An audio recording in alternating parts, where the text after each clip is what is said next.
Optima money managers के MD Pankaj मतपाल जी हमारे साथ स्टूडियो में आ चुके हैं।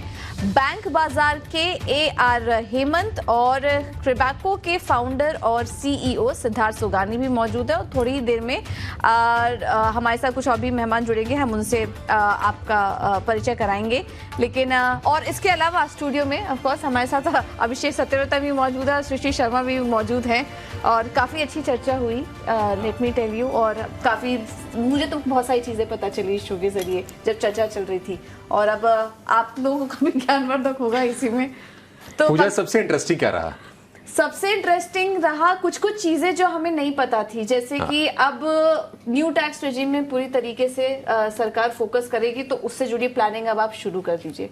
अब ये नहीं करना है कि टैक्स प्लानिंग करनी है उसके लिए आप इंश्योरेंस ले रहे हैं, उसके लिए आप रिटायरमेंट प्लानिंग कर रहे हैं, ये नहीं करना है। अब इंश्योरेंस प्लानिंग भी आपको पूरे डिसिप्लिन से करेगी, लेकिन उसका टैक्स का फायदा आपको आने वाले समय में आपके मन में जो प्रश्न थे उससे जवाब मिल गए सारे? बिल्कुल सब मिल गए हैं। तब हम कोशिश करेंगे कि दर्शकों के मन में जो सवाल है ना उसको भी हम कोशिश करेंगे कि वो सामने आए और हमारे जो तमाम एक्सपर्ट्स हैं उनके जरिए आपको सारे के सारे जवाब देने की कोशिश करेंगे। इसके अलावा कुछ और पहलू हैं, क्रिप्टो को लेकर टैक्स, स्टॉक्स को लेकर टैक्स, प्रॉपर्टी को लेकर टैक्स कैसे लगता है, क्या कुछ होता है, कैसे आप टैक्स सेविंग कर सकते हैं। तो हमारा जो पूरा का पूरा मोटिव है वो ये है कि सही तरीके से, वाजिब तरीके से आपके टैक्स सेविंग कैसे हो और उसके टूल्स क्या हो सकते हैं, उस पर हम चर्चा कर रहे हैं। 2 घंटे की चर्चा हम कर चुके हैं, 1 घंटे की चर्चा और बाकी है, और अब 3 एक्सपर्ट और बहुत ढेर सारे दर्शक, उनके सवाल हम सामने अब लेकर आएंगे और समझेंगे कि आपके लिए कहां कहां पर टैक्स सेविंग के मौके बन सकते हैं। अभी जो मौजूदा जो ढांचा है हमारे देश में उसके हिसाब से कई सारे दर्शक हैं। आईटीआर डॉक्यूमेंट को लेकर उनके सवाल हैं, इक्विटी में long term capital gain tax को लेकर सवाल हैं, वो सारे सवाल हम लेकर आएंगे। और आपके अगर सवाल है तो ये क्यूआर कोड जो आपकी स्क्रीन पर है इसको स्कैन कीजिए और व्हाट्सएप पर अपने सवाल टाइप करके हमें भेज दीजिए। हम कोशिश करेंगे कि इसी शो के दौरान आपके सवालों को हम शो में शामिल कर लें। बिल्कुल, चलिए अब पहला सवाल भी हमें आ चुका है इस बीच दर्शक का, और व्हाट्सएप पर आया है। संजीव कोचार जी का सवाल है। संजीव जी जानना चाह रहे हैं कि यूलिप प्लान पर टैक्स के क्या प्रावधान है, क्या यूलिप लेने पर टैक्स में छूट मिलती है? ये सवाल उन्होंने हमें पूछा है यूलिप से जुड़ा हुआ। पंकज जी आपसे शुरुआत करेंगे। अब दर्शकों के सवाल आना शुरू हो चुके हैं, जिम्मेदारी और बढ़ गई है और ये जिम्मेदारी उठाने के लिए आप मौजूद हैं हमारे साथ। बताइए इनके क्या सुझाव देंगे और यूलिप के बारे में भी कुछ समझाइए हमारे दर्शकों को। बिल्कुल, देखिए अगर यूलिप की बात करें पहले, टैक्स की बात से पहले, तो यूलिप एक इन्वेस्टमेंट कम इंश्योरेंस प्लान है जहां पर आपका जो पैसा होता है प्रीमियम भरते हैं उसमें से कुछ चार्जेस कटने के बाद में कुछ पैसा आपका इन्वेस्ट भी होता है। तो जो इन्वेस्ट होता है वो डिपेंड करता है कि आपने किस तरह के फंड में किया हुआ है, चॉइसेस अलग अलग हो सकती हैं और उसके हिसाब से उस पर रिटर्न्स मिलते हैं। प्लस आपके जो एक्सपेंसेस मैंने बात की उसमें एक एक्सपेंस है मोर्टेलिटी, यानी कि अगर जो पॉलिसी होल्डर है जो लाइफ एश्योर्ड है उसकी डेथ हो जाती है उस टर्म के दौरान, तो उसमें जो डेथ बेनिफिट है वो भी मिलना है उसके बेनिफिशरी को, तो उसके लिए भी एक चार्ज होता है। तो ये तो रही बात यूलिप की। तो यदि आप इंश्योरेंस के हिसाब से बात कर रहे हैं तो ये एक ऑप्शन है आपके पास, हालांकि इससे बेटर ऑप्शन हमेशा हम बात करते हैं टर्म प्लान की, लेकिन इंश्योरेंस का एक ऑप्शन आपके पास ये भी है। अब आते हैं टैक्स पर। तो टैक्स में छूट बिल्कुल under section 80C of income tax act आपको टैक्स में छूट मिल सकती है। लेकिन पहली बात जानना जरूरी है कि आप यदि ओल्ड टैक्स रिजिम ऑप्ट करते हैं तभी आपको डिडक्शन मिलता है 80C का, न्यू टैक्स रिजिम में ये आपको नहीं मिलेगा। तो पूजा, आपने जो शुरुआत में कहा था कि ऐसे लोग जो कि टैक्स सेविंग के हिसाब से कुछ बाय कर रहे हो उन्हें सोचना होगा। यदि आपने पहले से यूलिप लिया हुआ है, आप बेशक उसका प्रीमियम भरे और अगर आप ओल्ड टैक्स रिजिम में हैं तो टैक्स में आपको छूट मिलेगी। लेकिन यदि आप न्यू टैक्स रिजिम में जाना चाहते हैं या फिर वैसे भी, क्योंकि उम्मीद की जा सकती है कि आने वाले टाइम में शायद न्यू टैक्स रिजिम ही ऑप्शन रहेगा, ओल्ड टैक्स रिजिम ये ज्यादा लंबा नहीं चलेगा, तो ऐसे में फिर आप टैक्स बचाने के हिसाब से यूलिप ना लें और फिर यदि आपको इंश्योरेंस लेना है तो फिर आप टर्म इंश्योरेंस लें और अपने इंश्योरेंस की जरूरत जो है उसको पूरा करें। तो पंकज सर, क्या मान के चले कि आप थोड़े से दूसरे शब्दों में, मतलब सीधे सीधे ना कह के आप ये कह रहे हैं कि यूलिप ना ही ले तो बेहतर है? बिल्कुल आप कह सकते हैं। मैं तो बिल्कुल यूलिप को कभी ज्यादा महत्व देता नहीं हूं, क्योंकि इंश्योरेंस की बात आती है तो आपके पास में वैसे भी टर्म इंश्योरेंस जो है वो बेस्ट चॉइस है। और टैक्स बचाने की बात है यदि ओल्ड टैक्स रिजीम में भी, तो 1.5 लाख की लिमिट में तो बहुत सारी बेहतर चॉइस है। आप ELSS में इन्वेस्ट कीजिए और साथ में टर्म इंश्योरेंस प्लान लीजिए, वो बेटर है। हाँ, तो इन्वेस्टमेंट को और इंश्योरेंस को अलग अलग रखिए। और ये डिबेट ना आज नई नहीं है, ये वो पुरानी डिबेट है कि यूलिप क्यों। हालांकि बहुत पॉपुलर प्रोडक्ट्स हैं यूलिप में भी, कई बार शुरुआती दौर में उसके मिस सेलिंग की बातचीत भी होती थी, और ये चर्चा हम पंकज सर से ना 1 दशक से ज्यादा समय से करते रहे, इसलिए मेरा ये सवाल था। अब अगले दर्शकों को जोड़ लेते हैं। फोन लाइन पर हमारे साथ जुड़ गए हैं करण गुप्ता।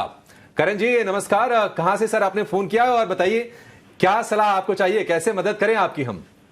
नमस्कार सर, मैं करण बात कर रहा हूँ कानपुर से जी। सर मेरा सवाल है, जो एक छोटा निवेशक होता है जिसकी सिर्फ मेनली इनकम शेयर मार्केट से है, डिलीवरी इन्वेस्टमेंट या FNO से, तो उसके लिए टैक्स के क्या प्रोविजन रहेंगे और कौन सी ITR फाइल करनी पड़ेगी, मतलब टैक्सेबिलिटी कितने लेवल पे आएगी? ठीक है, चलिए ये सवाल ना हम हेमंत जी से लेते हैं। हेमंत जी, सीधा सीधा सवाल है कि शेयर बाजार की आय पर कितना, कौन सा, कब, कौन सी कंडीशन में टैक्स लगता है? और ये सवाल सिर्फ करण का नहीं है, करण तो माध्यम भर हैं, ऐसे हजारों लाखों लोग होंगे जो ये जानना चाह रहे होंगे, क्योंकि देश में देखिए इक्विटी कल्चर बढ़ रहा है, डीमेट धड़ाधड़ खुल रहे हैं और नए नए राज्य उभर के आ रहे हैं। मतलब जो ताजा जो आंकड़े ये कहते हैं कि उत्तर प्रदेश अब लीड कर रहा है पिछले कुछ समय से, वहां से डीमेट अकाउंट होल्डर्स की संख्या। और कल हम एक डेटा भी दिखा रहे थे कि BSE पर किस तरह से रजिस्टर्ड निवेशक जो हैं रिकॉर्ड हाइस पर हैं। तो बताइए कि किस तरह से टैक्सेशन होता है जो बाजार से हम कमाई करते हैं? जी, इसमें 2 तरह के आपके मुनाफे हो सकते हैं। एक तो लॉन्ग टर्म कैपिटल गेन्स है और दूसरे शॉर्ट टर्म कैपिटल गेन्स है। अगर आपका निवेश जो है इक्विटी में निवेश जो है, आपने शेयर या म्यूचुअल फंड्स खरीदे हैं, अगर वो 1 साल से ज्यादा आपने पकड़ रखा है और उसके बाद आप बेचते हैं और उसको बेचने पर आपको कोई प्रॉफिट होता है, तो वो प्रॉफिट जो है लॉन्ग टर्म गेन कहलाता है। और आपने उसे 1 साल के अंदर बेच दिया तो वो शॉर्ट टर्म गेन कहलाता है। और इसमें दोनों तरह के जो गेन्स हैं वो अलग अलग तरह से टैक्स होते हैं। लॉन्ग टर्म गेन्स जो हैं आपको 1 लाख तक टैक्स फ्री हैं। तो अगर मान लीजिए आपने total profit long term capital gains आपने कमाए हैं 1,10,000 रुपए, तो पहले 1 लाख रुपए पर आपको कोई टैक्स नहीं देना पड़ेगा। पर जो एडिशनल जो 10,000 रुपए आपने जो प्रॉफिट कमाया है उस पर आपको 10% टैक्स देना पड़ता है। और इसके अलावा अगर आपने शॉर्ट टर्म गेन्स कमाए हैं, शॉर्ट टर्म गेन्स पे आपको कोई एग्जेम्पशन नहीं होता है, उसमें आपको 15% के रेट से आपको टैक्स देना पड़ता है। ठीक है, तो ये जुड़े आपको बता दिए गए शॉर्ट टर्म और long term capital gains tax के क्या क्या मायने हैं। पर चलिए अब आगे बढ़ेंगे और दूसरे कॉलर भी हमारे साथ जुड़ चुके हैं। अब हमारे साथ फोन लाइन पे सत्यजीत मौजूद हैं। सत्यजीत, वेरी गुड आफ्टरनून, बताइए क्या है आपका सवाल? हाँ नमस्ते, मेरा 2 सवाल है। एक मेरी पड़ोस की भाभी का है, जिनका बेसिकली एक म्यूचुअल फंड और स्टॉक्स में उन्होंने इन्वेस्ट किया हुआ है और उसमें से वो 4 लाख निकालना चाहती है। उनका और कोई इनकम नहीं है, कुछ भी इनकम नहीं है। तो क्या वो 4 लाख अगर निकाल लेंगी स्टॉक्स और लिस्टेड इनकम म्यूचुअल फंड से, तो क्या उस पर टैक्स लगेगा 4 लाख अगर निकालेंगी तो प्रॉफिट? ओके, पंकज जी, सीधा से सवाल, डायरेक्ट इक्विटी और साथ ही म्यूचुअल फंड में 4 लाख इन्वेस्टेड है, जब उसको निकाल लेंगे तो क्या उस पे टैक्स देना पड़ेगा? देखिए, यहाँ पे 2 चीज़ें हैं। पहली बात यह है कि अगर हम बात करें म्यूचुअल फंड और इक्विटी के टैक्सेशन की, तो यहाँ पे समझना होगा कि इक्विटी में तो सीधी सी बात है, शॉर्ट टर्म और लॉन्ग टर्म की बात करते हैं तो होल्डिंग पीरियड 1 साल से कम है तो शॉर्ट टर्म वहाँ पर 15%, और 1 साल से अधिक है तो आपको लॉन्ग टर्म, जो कि पहले 1 लाख पर टैक्स नहीं लगता है और उसके बाद के अमाउंट पर आपको 10% के रेट से टैक्स चुकाना होता है। जब बात आती है म्यूचुअल फंड की, तो म्यूचुअल फंड क्योंकि अलग अलग तरह के होते हैं, वो इक्विटी फंड हो सकते हैं, वो डेट और ओरिएंटेड, या फिर ऐसे फंड्स जहां पर इक्विटी एलोकेशन 35% से कम हो, ऐसे हो सकते हैं। दूसरी कैटेगरी ऐसी भी हो सकती है हाइब्रिड, जहां पर इक्विटी एलोकेशन 65% से कम और 35% से ऊपर हो। तो 3 कैटेगरी हो सकती है और उस हिसाब से टैक्सेशन यहां पर लागू होगा। यानी कि जहां पर मिनिमम 65% है तो इक्विटी है, यदि आपके पास में ये डेट ओरिएंटेड हैं, गोल्ड हैं, इंटरनेशनल हैं, तो यहाँ पर स्लैब रेट पर टैक्स एप्लीकेबल होता है। और एक कैटेगरी जो मैंने बोला कि जहाँ पर आपका जो इक्विटी एलोकेशन है वो 65% से कम है बट मिनिमम 35% है, तो यहाँ पर आपकी इंडेक्सेशन में बेनिफिट भी मिलता है आपको, और यहाँ पर लॉन्ग टर्म और शॉर्ट टर्म डिसाइड हो सकता है, 3 साल से पहले शॉर्ट टर्म और 3 साल से अधिक लॉन्ग टर्म। लेकिन अब आते हैं इस सवाल पर स्पेसिफिक। यहाँ पर उन्होंने बोला है कि इनकम जो है वो 4 लाख की होगी। तो क्योंकि हमारा अगर हम ओल्ड टैक्स रिजिम में बात करें तो यहाँ पर 5 लाख तक की जो इनकम होती है वो आपकी टैक्स फ्री हो सकती है 87A अप्लाई करने के बाद, रिबेट लेने के बाद में। तो ऐसे में, या फिर न्यू टैक्स में बात करें तो 7 लाख तक होता है। तो ऐसे में ये यदि कोई और इनकम नहीं होगी तो ये टैक्स फ्री भी हो सकती है। अदरवाइज जो मैंने कहा कि म्यूचुअल फंड्स और इक्विटी के लिए आपको लॉन्ग टर्म, शॉर्ट टर्म या फिर जो जिस हिसाब से टैक्स की कैलकुलेशन है वो करनी होती है। इक्विटी को लेकर बहुत सारे सवाल आ रहे हैं और सबके मन में कंफ्यूजन ये है कि ये कैपिटल गेन टैक्स होता क्या है। लॉन्ग टर्म, शॉर्ट टर्म तो उसके अंदर की चीज है। लेकिन एक और दर्शक हमारे साथ जुड़ गए हैं, संजय कुमार सिंह। संजय जी नमस्कार सर, कहां से आपने फोन किया है और बताइए कैसे मदद करें आपकी, क्या सवाल है आपका? संजय से संपर्क हमारा टूट गया है, संपर्क करने की कोशिश करेंगे। एक और दर्शक हमारे साथ जुड़ गए हैं, अगले दर्शक पीके शर्मा। शर्मा जी नमस्कार, बताइए आपका क्या सवाल है? वो भी शायद अच्छा, ये भी डिस्कनेक्ट हो गए। तो एक काम करते हैं ना, इनको फिर से कनेक्ट करने की कोशिश करेंगे। लेकिन एक सवाल जो कॉमन आ रहा है विषय, वो लॉन्ग टर्म कैपिटल गेन पर ही आ रहा है कि लॉन्ग टर्म कैपिटल गेन कैसे लगता है। और इन दर्शक का भी सवाल ये था कि शेयर बायबैक पर कितना टैक्स लग सकता है। संपर्क जोड़ने की कोशिश करेंगे उनसे। लेकिन इस पर सवाल ले लेते हैं क्योंकि क्वेरी इसी से जुड़ी है। तो हेमंत जी आप सलाह दीजिए, लोग समझना चाह रहे हैं कि ये long term capital gain tax क्या होता है, बायबैक पे कैसे लगता है। और इसी के साथ ही साथ एक दर्शक का सवाल आया था कि गिफ्ट प्रॉपर्टी पर भी कितना टैक्स लगता है, इसके बारे में कुछ बताइए। तो एक कैपिटल गेन टैक्स का थोड़ा ओवरव्यू हमें दीजिए और इसके अलावा गिफ्ट प्रॉपर्टी के बारे में भी बताइए। Ma'am, I would like to refer this question to Pankaj ji. I think he can explain it much better. जी जी, तो पंकज जी आपसे। पंकज जी आपने इतने बारीकी समझाया ना कि देखिए आप पे ट्रस्ट कैसे बन रहा है। Thank you very much. देखिए, हम बात करें लॉन्ग टर्म, शॉर्ट टर्म की, तो पहली बात यह है कि हम इक्विटी की बात कर रहे हैं या किसी अदर एसेट की बात कर रहे हैं, क्योंकि यहाँ पर असेट वाइज आपको डिसाइड करना होता है। मैं इक्विटी पे, मुझे मालूम है कि यहाँ पर सवाल मेनली इक्विटी का होगा, लेकिन फिर भी यदि हम बात करें प्रॉपर्टी की, मान लीजिए रियल एस्टेट की बात कर रहे हैं, तो यहां पर 2 इयर्स का होल्डिंग पीरियड जो होता है 2 इयर्स तक, वो शॉर्ट टर्म होता है। 2 इयर्स यदि पूरे हो गए हैं उसके बाद में आप सेल करते हैं, ट्रांसफर करते हैं प्रॉपर्टी को, तब वो लॉन्ग टर्म होता है। और वहां पर टैक्स के रूल भी थोड़े अलग हैं। पहले बात करते हैं इक्विटी की। तो यदि हम इक्विटी की बात कर रहे हैं, चाहे वो इक्विटी ओरिएंटेड म्यूचुअल फंड्स हो, और मैं बता दूं कि ऐसे हाइब्रिड फंड्स भी जहां पर इक्विटी एलोकेशन मिनिमम 65% है, वहां पर एक टैक्सेशन के लिए उसे हम इक्विटी फंड ही कहेंगे। और दूसरी बात, हम बात कर सकते हैं इक्विटी शेयर्स की, उसके लिए भी हम बात करें तो यहां पर 1 साल तक, पूरे 365 डेज तक होल्ड करना होगा। उसके बाद में आप सेल करेंगे तब वो लॉन्ग टर्म होगा, अदरवाइज ये शॉर्ट टर्म कहलाएगा। और शॉर्ट टर्म में जो टैक्सेशन है वो 15% है।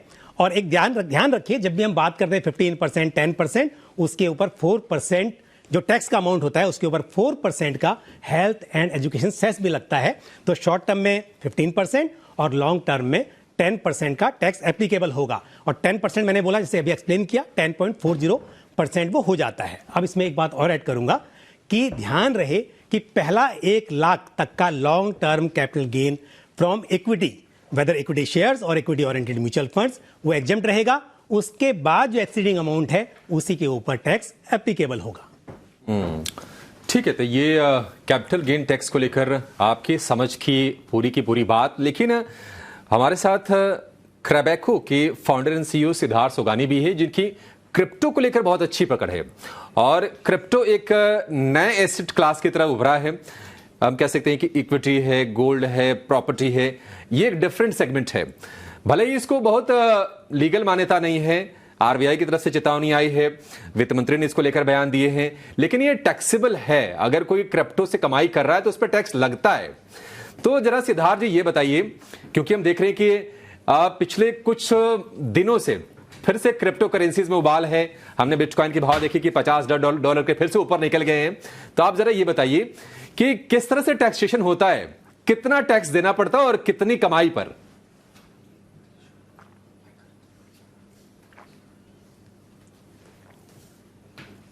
सिद्धार्थ जी पहले अनम्यूट कीजिए सर, अनम्यूट कीजिए, फिर सुन पाएंगे आपको। Yes, I hope I am audible. जी। क्रिप्टो के अंदर हम लोग एक्सपेक्ट कर रहे थे कि इस बजट में कुछ रिफॉर्म्स हल्के होंगे, लेकिन नहीं हुआ। क्रिप्टो के अंदर हमें 30% फ्लैट टैक्स का नोटिफिकेशन आया हुआ है 2022 के बजट में। इसमें अगर आपने कोई भी तरह का प्रॉफिट किया तो आपको 30% फ्लैट टैक्स है। आपको क्रिप्टो में इनकम अगर आप रिसीव करते हैं तो उस पर भी आपको 30% टैक्स देना है। इसमें सबसे मतलब एक प्रॉब्लम ये है कि आप सेट ऑफ नहीं कर सकते। जैसे अगर आपने इथीरियम खरीदा और बिटकॉइन खरीदा, इथीरियम में आपको प्रॉफिट हुआ है और लॉस बिटकॉइन में आपको लॉस हुआ है, तो आप इसका लॉस उस फाइनेंशियल ईयर में सेट ऑफ नहीं कर सकते।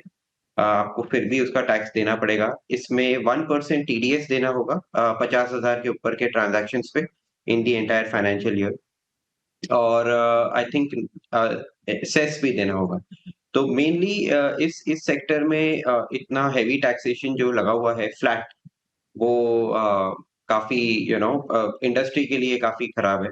वी होप कि इसका टैक्स थोड़ा सा रिलैक्स किया जाए और स्लैब वाइज लगाया जाए कि एक पर्टिकुलर इनकम के बाद में आपको टैक्सेस बढ़े, जैसे हम अदर इनकम्स को भी ट्रीट करते हैं। इसमें क्योंकि आप बिजनेस इनकम के तौर पे अगर आप ट्रेडिंग कर रहे हैं तो भी आपको 30% है।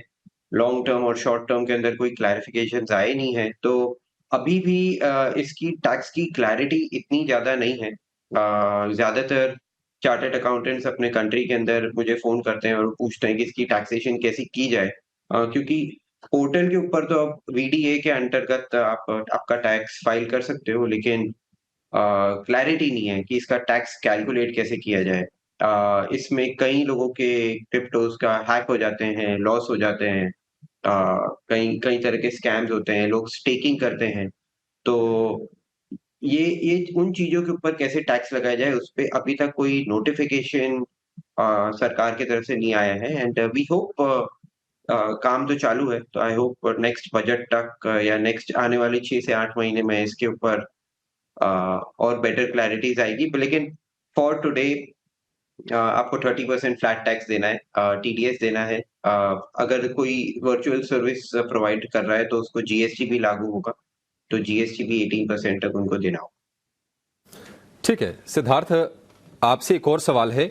एक दर्शक हमारे साथ जुड़ गए हैं, शक्ति मोदी। हम शक्ति जी से गुजारिश करेंगे कि ये फोन लाइन पे बने रहें, उनके सवाल पर हम जल्दी ही आएंगे। लेकिन सिद्धार्थ, आपने एक बहुत ही जरूरी चीज कही कि एक अगर क्रिप्टो करेंसी मान लीजिए बिटकॉइन है, दूसरा इथेरियम है, तो आप दूसरे में अगर लॉस हो रहा है तो उसका ऑफसेट नहीं होगा जिसमें फायदा हो रहा है उससे, यानी कि अलग अलग ट्रीट किया जाएगा। करेक्ट? मतलब दोनों को अलग अलग देखा जाएगा। करेक्ट, एकदम इन दोनों को मतलब कैटेगरी एक ही है, दोनों वर्चुअल डिजिटल एसेट के कैटेगरी में ही आते हैं, लेकिन उस कैटेगरी के अंदर भी 2 डिफरेंट एसेट क्लासेस को सेट ऑफ करना अलाउड नहीं। ठीक है, चलिए अगले दर्शक की तरफ बढ़ेंगे। शक्ति मोदी हमारे साथ हैं फोन लाइन पर। शक्ति जी नमस्कार, बताइए किस तरह से हम आपको शक्ति दें, बताइए। हेलो शक्ति, आपको आवाज आ रही है? यस सर, आपने कहां से फोन किया और क्या सवाल है आपका? I am calling from Surat ji, and I am doing FNO trading, only FNO trading, and I have earned 35 lakhs of profit this year. What amount of tax should I pay? And I have no other income. 35 lakh रुपए की आपने कमाई की है? Yes, profit. 35 lakh का profit है ये। हमने थोड़ा गलत सुना है, हमने उसके 1/10 सुन लिया है। इसको 3.5, इसको 35 कीजिए।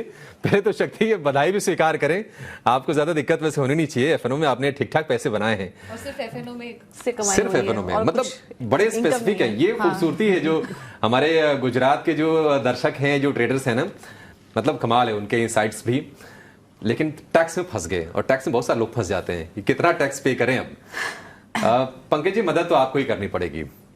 देखिए, एफएनओ जो है बेसिकली वो बिजनेस इनकम मानी जाती है। हाँ। अब इसमें एक बात और बता दूं, क्योंकि 35 लाख की अगर यहाँ पे प्रॉफिट हुआ है, इतना इनकम हुई है, तो बेशक आपका ट्रेड बहुत ज्यादा हुआ होगा, और मुझे उम्मीद है कि आप ऑडिट के दायरे में भी होंगे।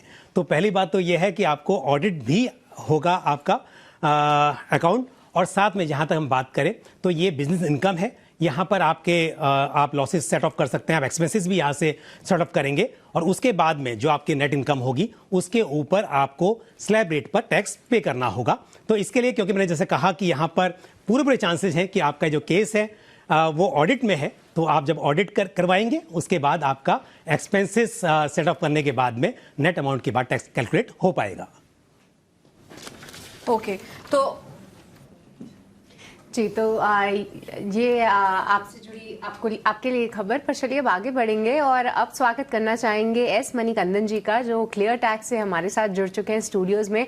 आपका बहुत बहुत स्वागत है। और सबसे पहले एक बार आपसे सवाल लेना चाहेंगे, जो गिफ्ट सिटी बनी है उसमें कई सारे इन्वेस्टर्स जो हैं जाके प्रॉपर्टीज ले रहे हैं। एक हमारे दर्शक का सवाल भी था, क्या आप समझाना चाहेंगे कि जो गिफ्ट प्रॉपर्टी है उससे रिलेटेड टैक्स के इम्प्लीकेशंस क्या हैं? और हम पिछले शो में भी चर्चा कर रहे थे कि जो एनआरआईज हैं उनके लिए भी ये जो पूरा सेटअप किया गया है वो काफी बेनिफिशियरी है, उस पर आपकी क्या राय है?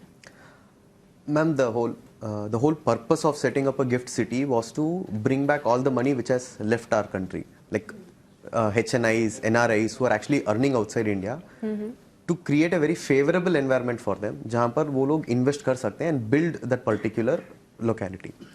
Although we can bring in more and more money from our own, like we can borrow money or we can raise debt, but that is not the right way. Whatever money has been earned over here, it should not be taken back outside. So to make a more favorable space for them to invest, the gift city, was overall formulated, and over there NRIs can, be benefited because it becomes very flexible.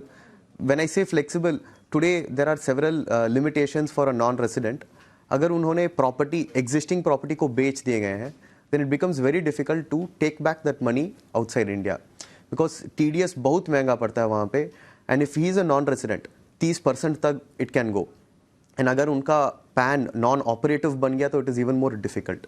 So to ensure that such restrictions are removed, in the gift city they have made all these favorable provisions, so NRIs can come invest in business and in real estate also, and then they'll be able to take it up.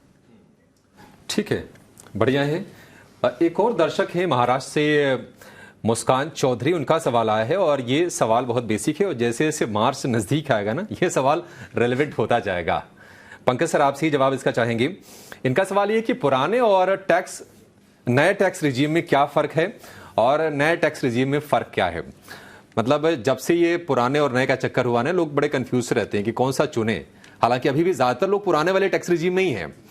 तो इसमें फर्क क्या है sir? क्या क्या चीजें नए tax regime को थोड़ा सा हम देख रहे हैं अनकॉम्प्लिकेटेड कर दिया गया है, क्या बेनिफिट्स हुए हैं और किसके लिए क्या ठीक है? एक और सवाल मैं इसमें ऐड करना चाहूंगी, क्योंकि और एक और कंफ्यूजन है कि जो नहीं ऑप्ट कर पाए ओल्ड टैक्स रिजीम को, क्या अब उनके पास कोई ऑप्शन नहीं बचा? वो उनके लिए default option new tax regime ही हो चुका है?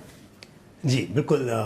पहली बात तो यह है कि आपके पास चॉइस है कि आपको ओल्ड टैक्स ऑप्ट करना है या न्यू टैक्स ऑप्ट करना है, तो बिल्कुल कर सकते हैं। दूसरी बात, अगर आप सैलरीड इंडिविजुअल हैं तो चॉइस ये भी है कि आप हर साल चेंज भी कर सकते हैं, जब तक ये ऑप्शन है, और जब तक old tax regime fade out नहीं हो जाती तब तक तो आप बिल्कुल अभी चेंज भी कर सकते हैं। लेकिन अगर आप बिजनेस इनकम है आपकी, तब ऐसे में आप एक ही बार स्विच कर सकते हैं, उसके बाद वापस नहीं आ पाएंगे, तो ये है। लेकिन अगर आप सैलरीड हैं, जैसे मैंने कहा कि आप चेंज कर सकते हैं। और ये भी हो सकता है कि इस साल आपने देखा कि ITR फाइल करते समय आपको लगा कि आपने जब एम्प्लॉयर को बताया था उस वक्त आपने बोला था कि आप ओल्ड टैक्स रिजीम में रहेंगे, उस हिसाब से आपने इन्वेस्टमेंट के प्रूफ भी दिए थे, लेकिन ITR फाइल करते समय आपको एहसास हुआ कि न्यू टैक्स रिजीम बेटर है आपके लिए, क्योंकि आप उतना इन्वेस्टमेंट कर नहीं पाए, या करने के बावजूद भी ये बेटर है, तो भी आप ITR फाइल करते समय ये डिसीजन ले सकते हैं। और अगर टैक्स आपका अधिक कटा हुआ है दूसरी रिजिम में, तो आप रिफंड क्लेम कर सकते हैं। तो ये बिल्कुल आपके पास ऑप्शन अवेलेबल है। अब आते हैं कि इनमें अंतर क्या है। अंतर ये है कि जो ओल्ड टैक्स रिजिम है उसमें जनरल कैटेगरी में जो कि 60 ईयर्स से नीचे के इंडिविजुअल्स हैं, तो वहां पर आपके 2,50,000 तक टैक्स नहीं लगता है। 2,50,000 से ऊपर और फिर 5 लाख तक आपका 5% होता है। फिर 5 लाख से लेकर 10 लाख तक आप 20% में आ जाते हैं, और 10 लाख के ऊपर आप स्ट्रेट 30% में आ जाते हैं। मतलब ये स्लैब वाइज कि जो अमाउंट एक्सीडिंग है, यानी कि 10 लाख से ऊपर एक्सीड होगी, उसके ऊपर 30% लग जाएगा, या पहले 5 लाख से ऊपर एक्सीडिंग है 5 लाख से लेकर 10 लाख तक, उसके ऊपर 20% लग जाएगा। तो यहां पर आपके जो टैक्स कैलकुलेशन ज्यादा है, जबकि न्यू टैक्स रिजीम में कैसे है, 3 लाख तक एग्जेम्प्टेड है, 3 से 6 तक 5%, फिर 10%, तो 3, 6, 9, 12, 15 और 15 के ऊपर जाने के बाद में आपका 30% टैक्स एप्लीकेबल होता है। तो यहां पर टैक्स लायबिलिटी बहुत कम हो जाती है यदि स्ट्रेट फॉरवर्ड कंपेयर करें। लेकिन अंतर यह है कि आपका जो डिडक्शन है 80C से लेकर 80U तक, मेनली लाइक हम 80C की बात करें, 80D की बात करें, हम 80CCD 1B की बात करें, 80E की बात करें, इवन नॉट ओनली दैट, आप जो होम लोन का इंटरेस्ट पे कर रहे होते हैं उसका डिडक्शन क्लेम करते हैं, वो भी आपको नहीं मिल पाएगा न्यू टैक्स रिजीम में। तो इसके लिए जब हम डिडक्शन के बाद कंपेयर करते हैं तब मालूम चलता है कि क्या आपके लिए बेहतर होगा। तो स्ट्रेट फॉरवर्ड कहना मुश्किल है। यदि आप इन्वेस्टमेंट नहीं करते हैं, आपने 2 लाख का पूरा जो लिमिट है यानी 1.5 लाख 80C की और प्लस 50,000 80CCD 1B यानी कि एनपीएस में कंट्रीब्यूशन, वो भी आपका नहीं है, और जो 2 लाख तक आप लॉस क्लेम कर सकते हैं, होम लोन का इंटरेस्ट आप पे करते हैं, वो भी आपका नहीं है, तो ऐसे केस में तो मेरे हिसाब से न्यू टैक्स रिजीम ही बेटर रहेगी। अदरवाइज ये सब डिडक्शंस हैं तो ओल्ड टैक्स रिजीम भी आपके लिए बेटर हो सकती है। उसके अलावा भी बहुत सारे डिडक्शंस हो सकते हैं यहां पर, तो आपको कुल मिलाकर, और फिर इनकम कितनी है आपकी उस पर भी निर्भर करेगा।